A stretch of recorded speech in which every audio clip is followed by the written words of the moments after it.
नमस्कार मित्रांनो, आपल्या पीजी ज्ञान या युट्यूब चॅनलवर स्वागत आहे।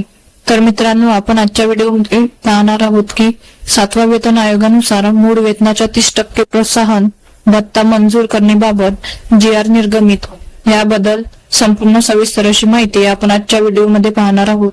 त्यापूर्वी चॅनलवर नवीन असाल तर चॅनलला सबस्क्राइब करा व बेल आयकॉनवर क्लिक करा, म्हणजेच आपल्या पुढील व्हिडिओचे अपडेट तुम्हाला मिळत राहील। तर मित्रांनो, व्हिडिओला सुरुवात करूया। 7व्या वेतन आयोगानुसार मूळ वेतनाच्या 30% प्रोत्साहन भत्ता मंजूर करण्याबाबत गृह विभाग मार्फत दिनांक 29/7/2026 रोजी महत्वपूर्ण शासन निर्णय निर्गमित करण्यात आला आहे।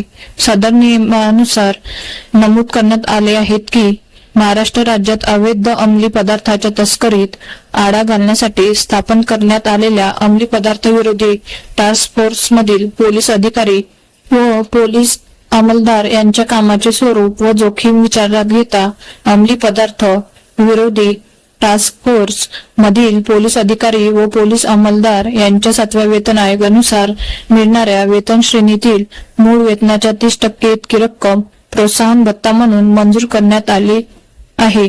सदर शासन नियमानुसार मंजूर देण्यात आली आहे।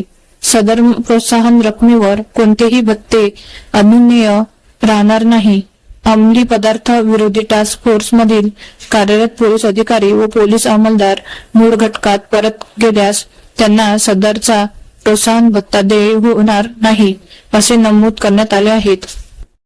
तसेच सदर प्रोत्साहन भत्ता दिनांक 1 ऑगस्ट 2026 पासून अनुज्ञेय राहिले असे नमूद करण्यात आले आहेत। 7व्या वेतन आयोगानुसार मूळ वेतनाच्या 30% प्रोत्साहन भत्ता मंजूर करण्याबाबत जी.आर. निर्गमित याबद्दल संपूर्ण सविस्तर अशी माहिती आपण आजच्या व्हिडिओमध्ये पाहण्याचा प्रयत्न केला आहे। जर तुम्हाला व्हिडिओ आवडत असेल तर नक्की आपल्या चॅनलला सबस्क्राइब करा व त्याचबरोबर व्हिडिओ जास्तीत जास्त शेअर करा व लाईक करायला विसरू नका। पुन्हा भेटूया अशाच एका नवीन व्हिडिओसह। धन्यवाद।